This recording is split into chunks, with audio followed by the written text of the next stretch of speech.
କିନ୍ତୁ ଏଇଥର କ'ଣ ହେଇଛି ଇଣ୍ଟ୍ରୋଡ୍ୟୁସ୍ ହେଇଛି ପ୍ରଥମ ଥର ପାଇଁ। ତ ତାପରେ ଦେଖ ତୁମ କରେକ୍ସନ୍ କଥା ମୁଁ ଯେଉଁ କହିଥିଲି କରେକ୍ସନ୍ କଥା କରେକ୍ସନ୍ କେବେ ହେବ ନା ତୁମର ଦେଖ ନା ଲାଷ୍ଟ ଡେଟ୍ ଦେଖ 15 ମାର୍ଚ୍ଚ ପର୍ଯ୍ୟନ୍ତ ଅଛି ତୁମର କ'ଣ ଲାଷ୍ଟ ଡେଟ୍ ଆପ୍ଲାଏ କରିବା ପାଇଁ ତୁମର ସିପେଟ୍। 16 ମାର୍ଚ୍ଚ ଦିନ ଯଦି 15 ମାର୍ଚ୍ଚ ସରିଲା ପରେ 16 ମାର୍ଚ୍ଚ ଦିନ କ'ଣ ହେବ ଓନ୍ଲି କ'ଣ କରିବ ନା ତୁମେ ଏଡ଼ିଟ୍ କରିପାରିବ। ତୁମେ ଯିଏ ବି ସବୁ ଛୁଆ ତୁମେ ପେମେଣ୍ଟ ହେଇଥିବା ଦରକାର, ମନେ ରଖିଥିବ ପେମେଣ୍ଟ ହେଇଥିବା ଦରକାର ସବୁକିଛି, ମାନେ ନୂଆ ଫର୍ମ ଆପ୍ଲାଏ କରିପାରିବ ନାହିଁ। ବାସ୍ ଯେଉଁଟା ଆପ୍ଲାଏ କରିଥିବ ସେଇଟାକୁ ଏଡ଼ିଟ୍ କରିପାରିବ। ଧର ତୁମ ନେମ୍ କି କ'ଣ ଡିଟେଲ୍ସ କି ଅଦର କି ଜିନିଷ କ'ଣ ଭୁଲ ଭାଲ ହେଇଯାଇଛି ତୁମେ ଭାବୁଛ ବା କେଉଁଟା ଧର କିଛି ତୁମେ ଆପ୍ଲାଏ କଲାବେଳେ କେଉଁଟା ଧର ଫିଲ୍ଅପ୍ କରିନ, ତ ସେଇ ସବୁ ଜିନିଷ ତୁମେ ଏଡ଼ିଟ୍ କରିପାରିବ ଯେ କେଉଁଠି ନା 3 ନମ୍ବର ଦେଖିପାରୁଥିବ editing of the CAF common application ଫର୍ମଟାକୁ କେବେ ନା 16 ତାରିଖ। ସେମ୍ ଜିନିଷ ଯେଉଁ ସମୟ ଦେଖ କେମିତି କରିବ ବି ହିଣ୍ଟସ୍ ଦେଇଦେଉଛି।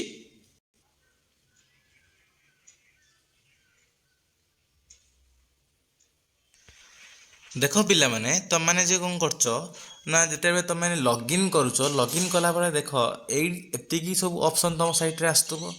ତୁମେ ଲଗ୍ଇନ୍ କଲାବେଳେ ତୁମର ଦେଖ ଏଇ ସାଇଟ୍ରେ ଯେତେବେଳେ ତୁମେ ଆକୁ କ'ଣ କରୁଛ ବନ୍ଦ କରିଦେଉଛ ଏଇ ଆମର ବାମ ସାଇଟ୍ରେ କ'ଣ ହେଉଥିବ ତୁମର ଏଇଭଳି ଟାଇପ୍ର ଆସୁଥିବ ସବୁ ଜିନିଷ ଗୁଡ଼ାକ।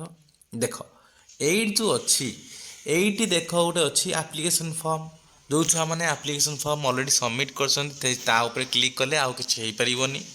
କିନ୍ତୁ 16 ତାରିଖ ଦିନ ହେଲା, କିନ୍ତୁ 16 ତାରିଖ ଦିନ କ'ଣ ହେବ ସେଇ ଆପ୍ଲିକେସନ୍ ଫର୍ମ ଉପରେ କ୍ଲିକ୍ କରିପାରିବ।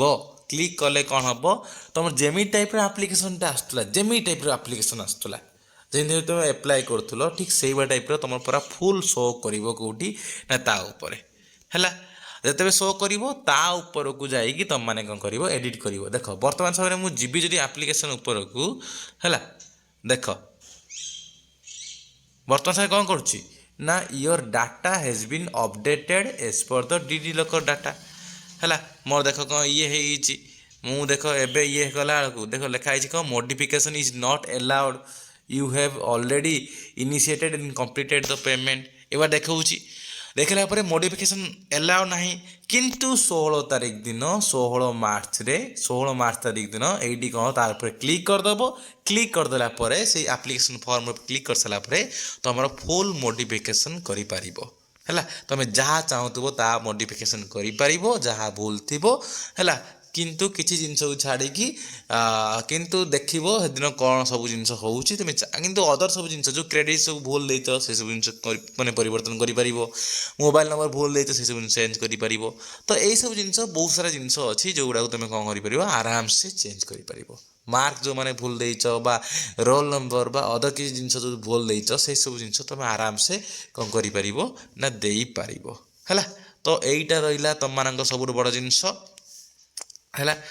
ତ ଦେଖ ମୁଁ ଆଉ ଥରେ କ'ଣ କରୁଛି ନା ଦେଖ ଆଉ ଥରେ ତାକୁ ଦେଖାଇ ଦେଉଛି ଯେଉଁ ତୁମର କରେକ୍ସନ୍ କିପରି ଭାବରେ କରିବ। ଦେଖ ତୁମେ କ'ଣ କରିବ ତୁମେ ଲଗ୍ଇନ୍ କରିକି କ'ଣ କରିବ ଏଇ ଆପ୍ଲିକେସନ୍ ଫର୍ମ ଉପରକୁ ଯିବ।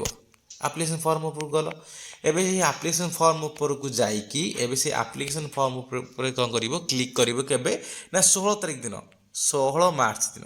ଆଜି ହେବନି ତୁମର କ'ଣ ହେଲା କରେକ୍ସନ୍ ଆଜି ହେବନି, 16 ତାରିଖ ଦିନ ହିଁ 11 ସାଢ଼େ 11ଟା ପରଠୁ ହିଁ ଷ୍ଟାର୍ଟ ହେବ। ତ ଏଇ 16 ତାରିଖ ଦିନ ଗଲେ କ'ଣ ହେବ ନା ସେ ଆପ୍ଲିକେସନ୍ ଫର୍ମ ଗଲେ ତୁମର ମୋଡ଼ିଫିକେସନ୍ ଏଲାଉ ହେବ। ଯେମିତି ନର୍ମାଲ୍ ଆପ୍ଲିକେସନ୍ ଆସୁଥିଲା ଠିକ୍ ସେଇଭଳିଆ ଟାଇପ୍ର ତୁମର ଆପ୍ଲିକେସନ୍ ଆସିବ। ତୁମେ ଯେଉଁଟା ଚାହୁଁଥିବ ସେଇଟା ଏଡ଼ିଟ୍ କରିକି ତୁମେ କ'ଣ କରିବ ତାକୁ ପୁଣି ରିଭ୍ୟୁ କରିଦେବ, ଟିକେ ସବମିଟ୍ କରିବା ପୂର୍ବରୁ ରିଭ୍ୟୁ କରିଦେବ ଭଲସେ ଯେଉଁଟା କଲ ସେ ଠିକ୍ ଠାକ୍ ଅଛି କି ନାହିଁ ହେଲା। ତାପରେ ଯାଇକି ଲାଷ୍ଟକୁ ସବମିଟ୍ କରିଦେବ, ସେ OTP ଆସିବ, OTP ଦେଇଦେଲେ ସବମିଟ୍ ହେଇଗଲା ଆଉ। ତ ଏତିକି ଜିନିଷ, କିଛି ପ୍ରୋବ୍ଲେମ୍ ନାହିଁ, କିଛି ଇଏ ହେବନି, ଆରାମସେ ଦେଖିକି କରିପାରିବ। ମୋବାଇଲରେ ବି କରିପାରିବ କିନ୍ତୁ ଲ୍ୟାପଟପ୍ରେ ବି କରିପାରିବ। କିନ୍ତୁ ଯଦି ସାଇବର କ୍ୟାଫେକୁ ଯାଉଛ ବା ଅନଲାଇନ୍ କମ୍ପ୍ୟୁଟର ସେଣ୍ଟରକୁ ଯାଉଛ ଜନସେବା କେନ୍ଦ୍ରକୁ ଯାଉଛ ତାହେଲେ ସେଠି ଦେଖ ଯେଉଁମାନେ ସେମାନେ ଏଣ୍ଟର କରୁଛନ୍ତି ସେମାନେ ଠିକ୍ଠାକ୍ ମାନେ ତରବର ଭାବରେ ସବୁ ଏଣ୍ଟର କରିବେ, ତ ସେଇଟା ଗୋଟେ ବହୁତ ବଡ଼ ଭୁଲ ହେଇପାରେ। ସେଥିପାଇଁ ଏସବୁ ଜିନିଷ ଟିକେ ଭଲସେ ଦେଖ, କାହିଁକିନା ଏସବୁ ଜିନିଷ ତୁମର ଆଡ଼ମିସନ୍ ବେଳେ ବହୁତ ଇମ୍ପାକ୍ଟ ପକାଇବ ହେଲା।